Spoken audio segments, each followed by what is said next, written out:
População poderá doar remédios não utilizados para programa social.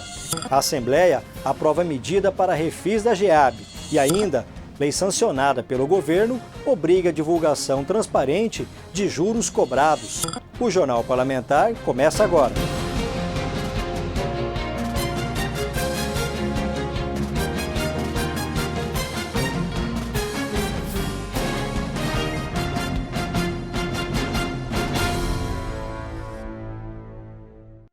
Olá!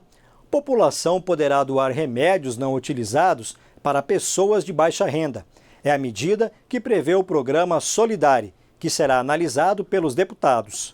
O projeto de lei que cria o programa Farmácia Solidária consiste em facilitar a doação de medicamentos não utilizados pela população, clínicas, profissionais de saúde e empresas do segmento farmacêutico.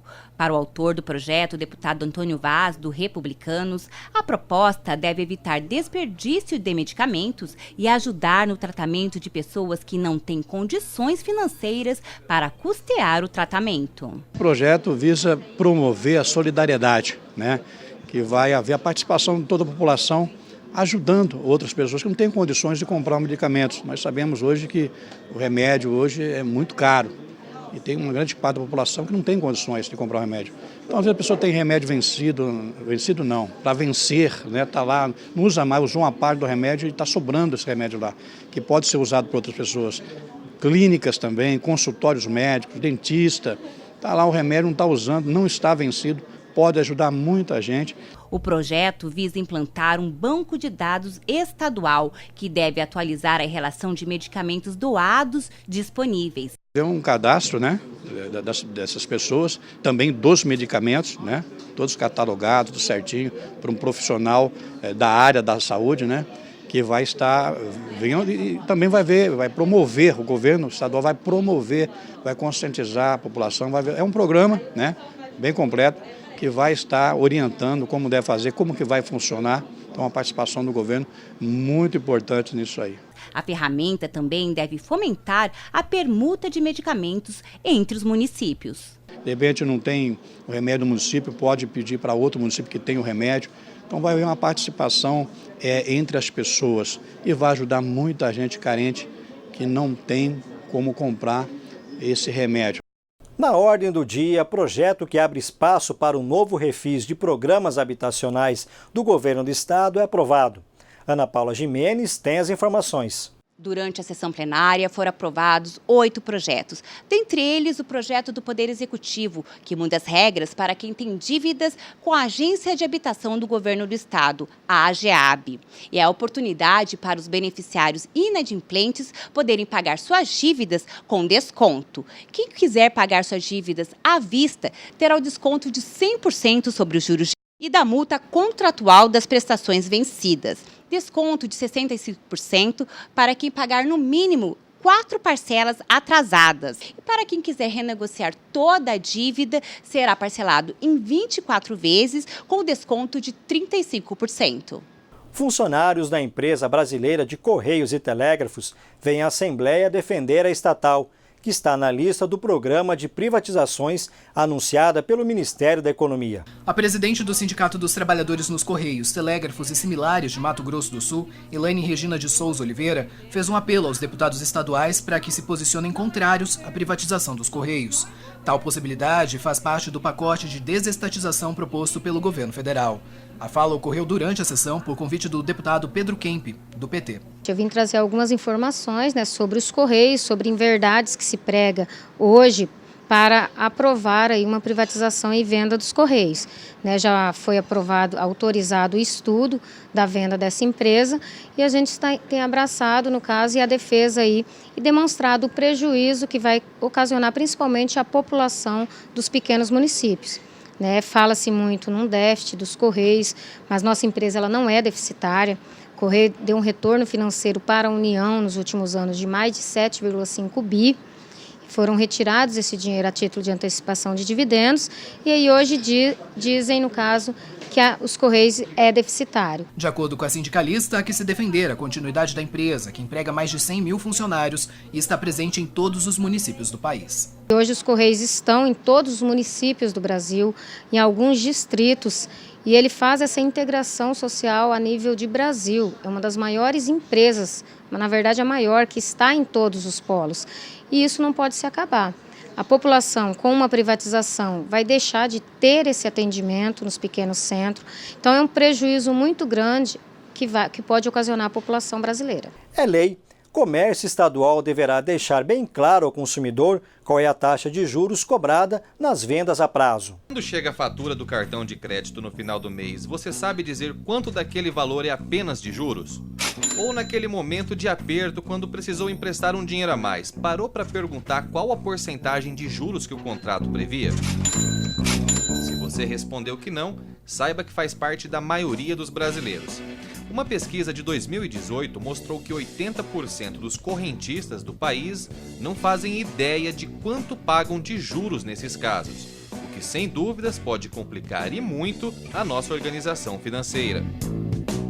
Foi pensando nisso que o deputado Felipe Orro, do PSDB, elaborou uma lei que obriga que os estabelecimentos comerciais e também as instituições de crédito que atuam em Mato Grosso do Sul a informarem esses valores a seus consumidores por meio de tabelas. Mais um projeto nosso se torna lei que obriga os bancos e instituições de crédito a colocarem tabela com o total dos juros que a pessoa vai pagar, o percentual de juros, a fixar essas tabelas ao lado do local onde faz o funcionamento dos empréstimos ou créditos, ou venda a prazo. E isso vai beneficiar principalmente pessoas idosas ou pessoas que às vezes vê a taxa mensal e não sabe quanto é o total da taxa de juros no final. A lei ainda dispõe que as tabelas informativas devem trazer as taxas de juros mensal e anual, além das taxas mínimas e máximas para cada tipo de financiamento no caso dos empréstimos. Para o economista Norman Calmos, da Associação Comercial e Industrial de Campo Grande, leis como essa ajudam a transformar a cultura de consumo dos brasileiros. Segundo ele, nada mais apropriado na era da informação do que conhecermos todos os nossos direitos na hora de uma compra. A gente tem a expectativa que seja interessante. A bem da verdade, hoje as pessoas já estão, o comércio já está praticando alguma coisa nesse sentido, só que evidentemente o reforço é muito importante. A gente espera que a população venha e comece a analisar efetivamente as vantagens de se comprar com juros mais baixos. É sempre bom que a gente tenha informação, né? Nós estamos na era da informação. Então, o consumidor tem o direito de saber e, principalmente, quando é explicitada essa taxa de juros, ele passa a prestar mais atenção a quantos juros ele está pagando, quantos juros estão sendo embutidos naquele preço. Nós temos, de forma geral, o brasileiro faz uma análise muito superficial e ele acaba simplesmente fazendo uma conta assim, cabe no meu orçamento? Se cabe no meu orçamento, eu pago a prestação, né? Ele não está muito interessado em saber quanto de juros ele está embutindo nessa compra. E acreditamos que essa mudança, esse ajuste da nossa população vai ser muito benéfico para todo mundo, porque o importante para o comércio, o importante para a economia de uma forma geral, é que as famílias tenham os seus orçamentos equilibrados. Essa é mais uma regra que protege os consumidores sul-mato-grossenses e que nasceu graças à competência concorrente dos estados para legislar na área, como explica o defensor público Homero Lupo Medeiros. Segundo ele, com a publicação da lei, Mato Grosso do Sul fica à frente de outros estados na promoção desses direitos. Ele também avalia a repercussão da norma com outros dispositivos do sistema jurídico consumerista brasileiro, como o cadastro positivo.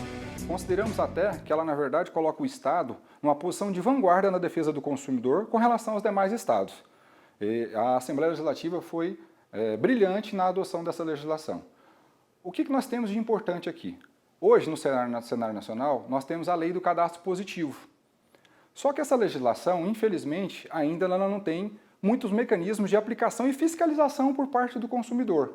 No entanto, com a edição dessa nova legislação, que entra em vigor em novembro de 2019, os bancos e demais empresas que têm a obrigação de fornecer taxas de juros ou fornecem financiamento, trabalham com compras a prazo, eles têm a obrigação não só de fixar taxa de juro mensal como anual, mas estabelecer uma tabela de fácil acesso ao público dentro de cada estabelecimento, com as taxas mínimas e máximas para cada tipo de operação financeira que ele executa. Com base nisso, o consumidor vai poder verificar que a taxa dele está próxima do máximo ou está próxima do mínimo e, com base nisso, cobrar do seu gerente. Olha, eu sou um consumidor nota 10, eu tenho um score muito alto, eu posso, com base nisso, ter um juros menor. Por que não se cumpre isso? E, com base nisso, ele pode negociar com as instituições financeiras em geral, assim, dando efetividade ao seu direito previsto na lei do cadastro positivo. E agora a gente está aqui em Campo Grande, nesse centro comercial que é bem movimentado, para saber a opinião dos próprios consumidores sobre essa novidade. Vamos ver. Oi, tudo bom? Uma nova lei em Mato Grosso do Sul prevê que os estabelecimentos que vendem a prazo devem informar os clientes a respeito do valor dos juros. Qual que é a opinião de vocês sobre essa novidade? Deve ser informada sim, né? Eu acho que direito nosso saber, né, a respeito disso. Porque a maioria não informa, você acaba pagando sem saber o que está pagando. É importante o consumidor ficar sabendo, né, do que está se passando, do compromisso e tudo mais, é legal. Eu acho que sim, né? Porque a gente tem que saber o que está pagando. Eu concordo plenamente, porque a gente tem que comprar sabendo o que vai pagar. Se você sabe que eu vou pagar 10% ou 15% de desconto ou a mais, eu tenho que saber quanto estou pagando, não é verdade? E não são só os consumidores que aprovaram, não. Os donos dos estabelecimentos comerciais também estão prezando pela transparência, não é, Márcia? É isso mesmo. A gente fica feliz porque o cliente também vai ficar sabendo o quanto ele paga de imposto, ele paga de juros também, né? Não só o estabelecimento, também como consumidor. É muito importante que o consumidor esteja ciente do que ele paga. Fica por aqui essa edição do Jornal Parlamentar. Essas reportagens podem ser conferidas no YouTube da Assembleia Legislativa de Mato Grosso do Sul, com acesso disponível por meio do QR Code, que aparece agora aí na sua tela. Siga acompanhando a nossa programação e também as nossas mídias sociais. Até mais!